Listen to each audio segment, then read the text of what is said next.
Jornada de Salud Emocional. Dr.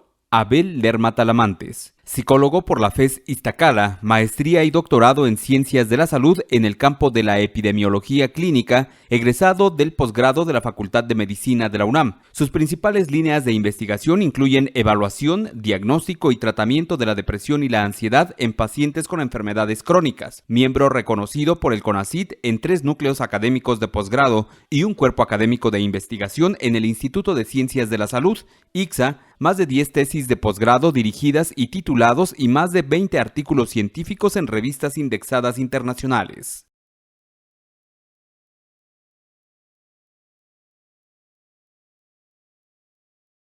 ¿Cómo están? Me da gusto saludarlas y saludarlos. Soy el doctor Abel Lerma Talamantes.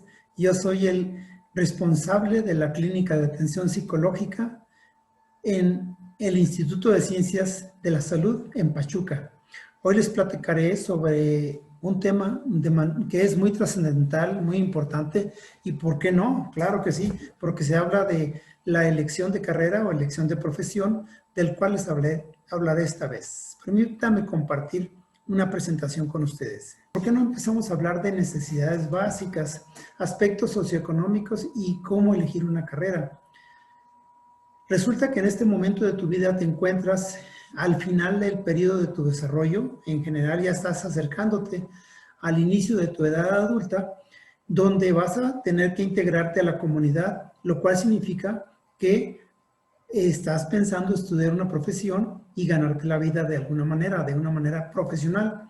Pero elegir cuál carrera. Se supone que hay de dónde elegir. ¿Cuál profesión? No es lo mismo. ¿Será que es voluntaria esta decisión que vas a tomar? El dilema es entonces, ¿debo elegir solo una opción? ¿Debería yo excluir todas las demás opciones? Otro dilema más, como todo el mundo hace esto, ¿por qué no lo puedo hacer yo también? Ese es el dilema principal. Entonces, en la mayoría de las preparatorias de educación media, existe un área de apoyo y orientación vocacional. Es en este lugar donde en ocasiones te invitan para hacer algunos exámenes, pero ¿por qué te hacen exámenes para decidir lo que tú deberías estudiar? ¿Acaso no sabes ya qué quisieras hacer desde hace mucho tiempo? ¿Para qué te hacen exámenes? Luego, tengo que saber qué carrera estudiar y debo tomar en cuenta lo que necesita el país o lo que me gusta a mí. ¿A qué le hago más caso? Y si lo que me propone el orientador o la orientadora no me gustan, ¿qué hago con eso? La orientadora es una persona profesional y seguramente hizo varios análisis y te va a hacer un resumen y una propuesta. Por muchos años, en la antigüedad, la elección de la carrera era algo tradicional, era algo que se tenía que hacer porque así es como lo hacían mis padres, tus abuelos, y ellos sabían hacer muy bien algo y tú eras un eterno aprendiz y tú también aprendías lo que ellos sabían hacer. En muchos casos llegabas a ser aprendiz de todo el oficio, pero nunca llegabas a ser maestro de nada. Esto era un problema de la tradición, porque significaba que tú aprendías algo, pero no te hacías experta o experto. Entonces, una gran inquietud para muchas y muchos de ustedes sería pensar en que quieres estudiar una profesión o elegir una carrera como una opción para subir peldaños socioeconómicos. Hay muchos mitos y realidades en este punto. ¿Será que estudiando una carrera profesional voy a subir peldaños? Ese es el punto. Y otra vez volvemos a la pregunta inicial. ¿Escojo una carrera acorde a lo que yo necesito y gustos o la que me diga el orientador vocacional? Y lo que quieren mis papás y mis familiares y sus esperanzas que tienen en mí. Todo esto gira por tu cabeza hace tiempo. En teoría se te dice que eres independiente para escoger aquello que más te atraiga, pero ahí hay muchas cosas que estás tomando en cuenta en tu cabeza desde hace tiempo seguramente. Hablemos de gustos, intereses, decisiones y áreas de interés. Es muy común, hace años, muchos años, el interés principal cuando un joven quería hacer algo en su vida, hacer una carrera, hacer una profesión, era responder a una vocación, a un llamado, una fuerza irresistible por hacer algo. Pero ahora, ¿cómo podemos responder a eso? ¿Llamado a qué? Eso es demasiado general y ocurren muchos errores cuando una persona se apega a un llamado, pongámosle así entre comillas, como si algo te empujara a hacer algo. En este sentido, la solución es que pensáramos en cosas más objetivas, como por ejemplo pensar en tus intereses principales, los estímulos que te atraen más en una carrera, en una profesión, qué incentivos quisieras, es decir, qué ganancias quisieras obtener, qué recompensas, qué beneficios. Esa podría ser una solución por si te jala esa idea de la vocación. Podrías enfocarte más en algo más objetivo, por ejemplo, las aptitudes que has notado en ti, las que te señalan algunas personas que tú a veces no las ves. Esto puede significar que tienes un cúmulo de conocimientos, habilidades, conductas, capacidades de tipo individual y también de interacción con otras personas. También podrías estar enfocado en una tarea o en una actividad profesional que te apasiona. Piensa si podrías durar 30 o 40 años haciendo lo mismo todos los días. Lo mismo en el sentido de quedarte en una profesión. Y esa quizá podría ser una forma para resolver el conflicto de la vocación. Pero también podríamos hablar de necesidades y motivaciones. ¿Qué es una motivación? Pues una motivación es aquello que te empuja a hacer algo en la vida, algo que te atrae, algo que te anima a pensar constantemente en ello. ¿Será que te interesa el dinero y las comodidades? ¿Será que quieres reconocimiento social, seguridad y estabilidad social, diversión y placer? ¿Te interesan la aceptación, la posición y la autoestima? ¿Quieres poder y control? ¿Quieres saber? ¿Quieres conocimiento? ¿Quieres trascender? ¿Quieres libertad? ¿Quieres ser una persona independiente? ¿O serás de esas personas que no les interesa nada de lo anterior más que tener nuevas experiencias todos los días y te interesa cambiar de ambientes y no estar en un solo lugar?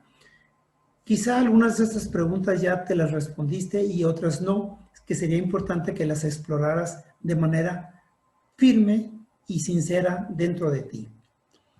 Pues aquí entraríamos a un tema que tiene que ver con la satisfacción y el logro, que son dos aspectos que podrías tú ir colocando como focos hacia dónde guiarte, o vivir en una vida de insatisfacción y fracaso.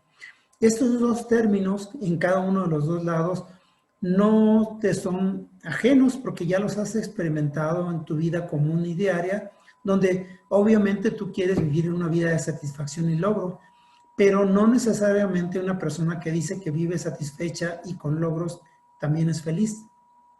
Por ejemplo, hay personas que son felices y no son millonarias, y hay personas que son millonarias y no son felices. ¿Te preguntarás acaso que habrá personas que reúnan las dos cualidades si tú quisieras hacer las dos cosas? ¿Crees que es posible hacer eso? ¿Y qué tal si obtienes lo que quieres, pero no eres feliz? Entonces aquí hay conflictos en la salud mental. Es muy importante que tomes en cuenta este tipo de cuestionamientos, el papel del conflicto. Hay necesidades psicológicas superiores como por ejemplo retos, vivir en un mundo y un estado constante de retos, de obstáculos, de contras, de tener diferentes obstáculos que se te oponen y también un mundo de esfuerzo. Este mundo de conflicto también puede ser interesante. ¿O quieres un mundo de tranquilidad y comodidad? Cualquiera de estas dos opciones son viables para cualquier persona y entonces debería ser un impulso para jalar para allá. Considera estos tres tipos de conflictos que te voy a explicar a nivel psicológico, a nivel emocional.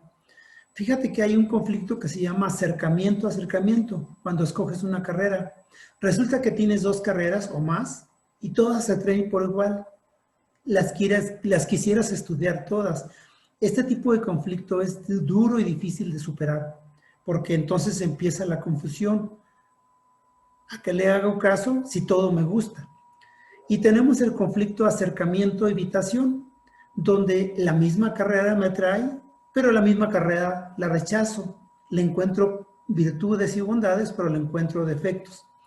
Este conflicto es muy frecuente en muchas muchachas y muchachos que están estudiando educación media superior y también desde que estaban en la secundaria. ¿Por qué me atrae algo y al mismo tiempo lo rechazo? Entonces hay que aclarar este tipo de conflicto, que no es el mismo del acercamiento-acercamiento. Y tenemos el conflicto evitación-evitación, así le llaman los psicólogos, donde no quieres ninguna de las carreras y opciones que se te ofrecen, pero estás forzada y forzado a escoger una. Tú sabes que tienes que escoger una y no te gusta ninguna de las que están al alcance de ti. Entonces podríamos concluir en este punto de la satisfacción y logro contra la insatisfacción y fracaso, en que deberías empezar por ubicar cuál de estos conflictos son los que te atormentan más. El de acercamiento-acercamiento, evitación-evitación o acercamiento-evitación. Y entonces ahí tienes una baraja de alternativas. Tienes que tomar una decisión, hay que ejecutarla y sobre todo aceptar las consecuencias. Tenemos entonces también, por otro lado, hay que tomar tres categorías muy importantes, que esto es muy importante que lo platiques contigo misma, contigo mismo y también con tu asesor ahí en la escuela. ¿Cuáles son las condiciones sociales, políticas y económicas que vive tu momento, tu país, tu estado, tu municipio, tu lugar donde vives? Para que yo tome una decisión de una carrera. ¿Cuáles son las condiciones de mi familia? En todos sentidos, tú tienes que crear un mapa de las condiciones de tu familia para poder multideterminar la carrera y la profesión que quieres hacer. Y por qué no, también tienes que explorar las condiciones tecnológicas e ideológicas que te empujan a estudiar algo. Es decir, qué idea tengo de lo que quiero hacer y cuál es el fin último. Entonces, esta independencia y multideterminación es muy importante que la consideres.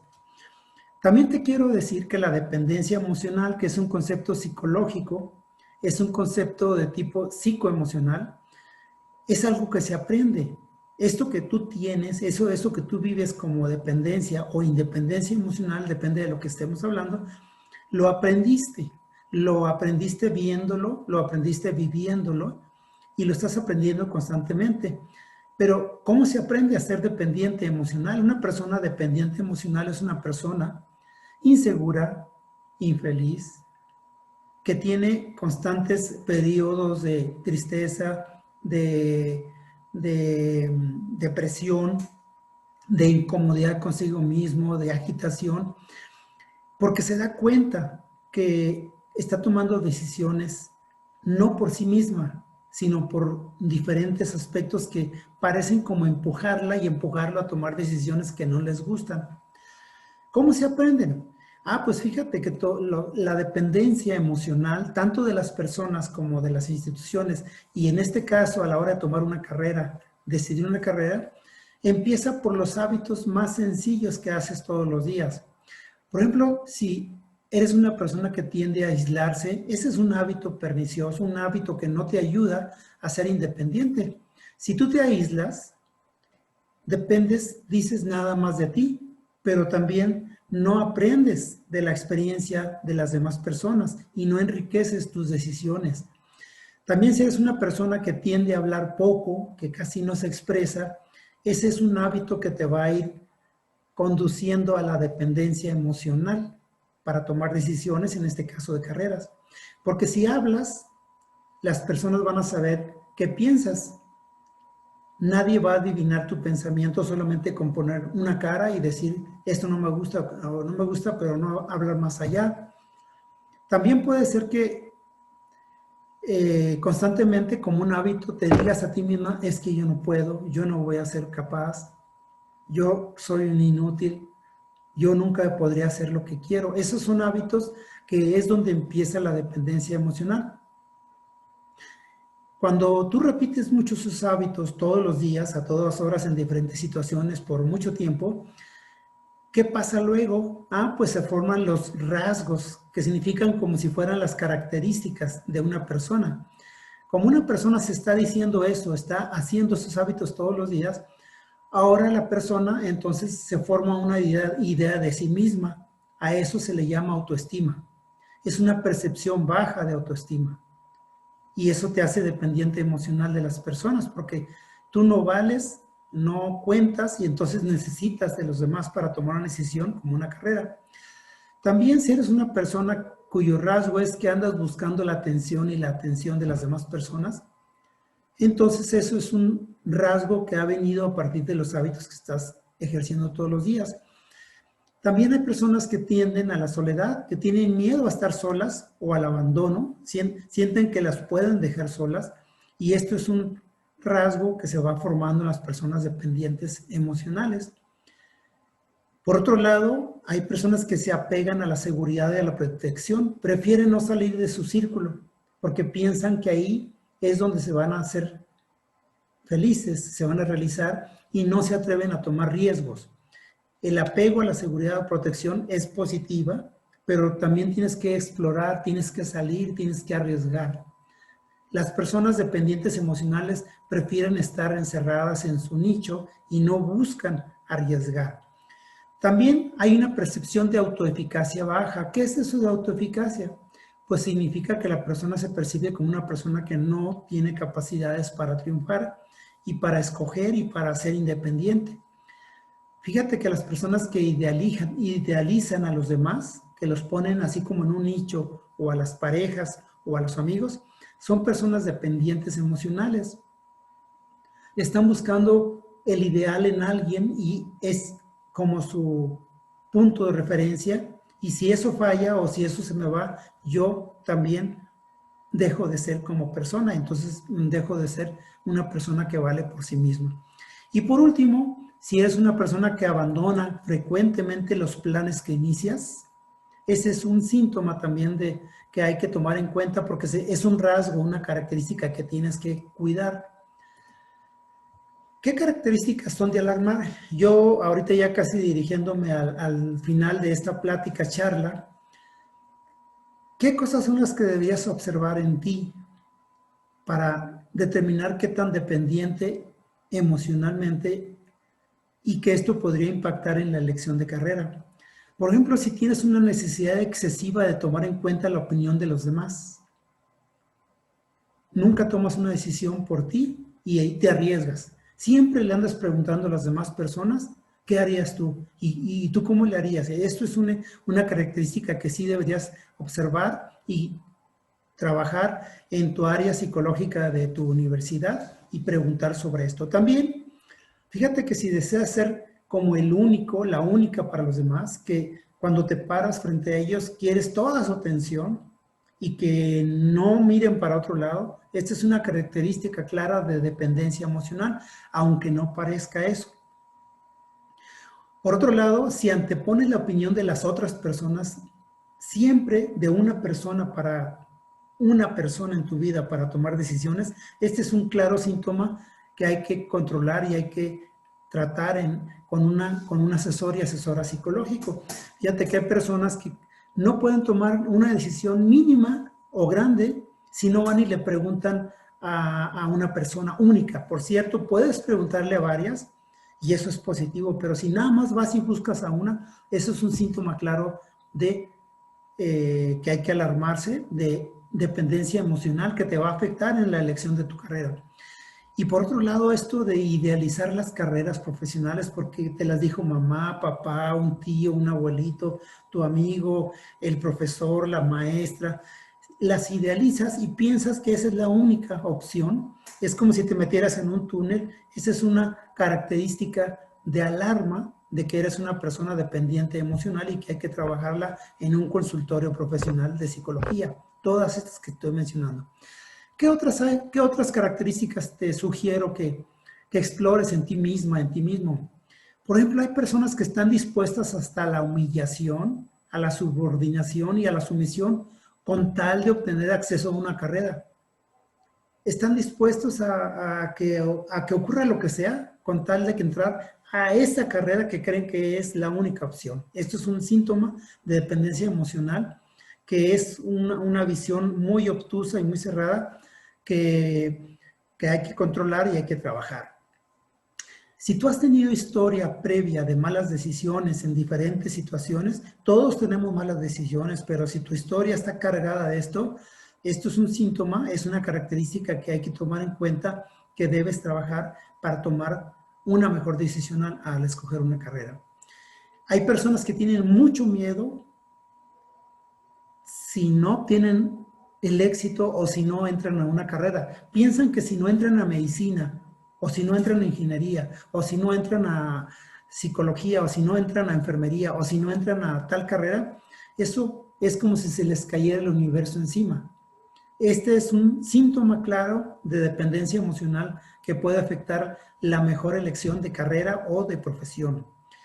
Y esto de querer agradarle siempre a alguien, a una persona, en especial a una, pero tú lo vas a notar que te gusta querer agradarles a los demás. Esto es un síntoma de baja autoestima que hay que trabajar y que es un síntoma también de dependencia emocional. Una persona puede o no agradarle a las demás personas y eso no le quita calidad, ni le quita tampoco calidez como tal, ni tampoco inteligencia. Simplemente es como el viejo dicho, no cualquiera tiene que ser aceptado por todos. Por ejemplo, si te cuesta mucho trabajo estar con otras personas, tienes miedo al rechazo, a expresar tus ideas, a mostrar desagrado, a decir esto no me gusta, a que necesitas estar con otros para desahogarte, es decir, tú no puedes buscar formas independientes de buscar desahogo a tus soluciones, a tus elecciones. Esta es una característica de dependencia emocional que deberías trabajar en un consultorio psicológico de tu universidad. También la baja autoestima, que ya te la había mencionado. La baja autoestima implica que le das muy poca importancia, muy poco valor a tus propias decisiones. La baja autoestima implica que no valoras todo el esfuerzo que has hecho hasta ahora y que el que vas a hacer para poder alcanzar tus metas y tus sueños. Esto también se puede trabajar perfectamente y hay que alarmarse si lo tienes. Fíjate que si no sabes estar sola o solo, o tienes miedo a quedarte sola o solo, esta es una característica clarísima de dependencia emocional que es importante que trabajemos y que trabajes en un consultorio psicológico en la universidad y estás en el momento adecuado en tu carrera ahorita en lo que es en educación media superior. Y fíjate que eso de que si hay personas que tienden a enfermarse, que tienen diferentes enfermedades, que se enferman constantemente y de todo, esto es un síntoma también, una característica de dependencia emocional, porque está conectado con otros procesos neurofisiológicos y que puedes platicar con tu psicóloga o psicólogo de la universidad. Entonces, en conclusión, te quiero sugerir y advertir y además resaltar que la elección de carrera es un proceso, no es un objetivo, no es un hasta aquí. Si tú piensas que elegir la carrera es como el objetivo principal, lo más importante es el proceso que hagas para poder tomar la mejor decisión. Supone tomar en cuenta diversos aspectos que sean objetivos y medibles, como por ejemplo tus aptitudes, que son tus competencias también, tus habilidades, las oportunidades que existen y que tú puedes crear, y sobre todo que pienses y te prepares para un mundo de retos y de conflicto. Fíjate que a donde quiera que vayas vas a encontrar reto y conflicto. De hecho, los retos y conflictos son de las principales motivaciones que hacen que las personas sean exitosas y que alcancen metas. Y recuerda identificar el tipo de conflicto al que te enfrentas lo más pronto posible y sus consecuencias. ¿Te recuerdas?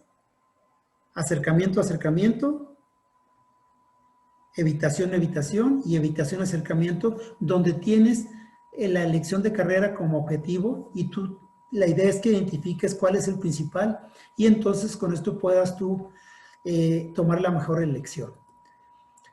También habría que ver qué áreas de oportunidad, qué ajustes. También pensar que la estabilidad a la cual pudieras pensar que es un objetivo, es mejor preferir una estabilidad móvil que una movilidad estática. Es muy importante que tú pienses en el cambio continuo. Eso es muy importante como conclusión. La apertura al cambio. El cambio es una riqueza a la cual te va a permitir conocer mundos y universos que no te imaginas, o si te los imaginas, ahora los vas a alcanzar. Observa tus propias características psicoemocionales que te acabo de mencionar. Te voy a dejar esta presentación por si quieres repasarla después. Y por último, como conclusión, información, más información, más información, que es igual al saber. Saber viene siendo el producto de que busques, que toques puertas, que veas, que preguntes. Y esto te va a permitir como resultado una mejor elección de carrera. Espero que esta presentación haya sido de agrado para ustedes.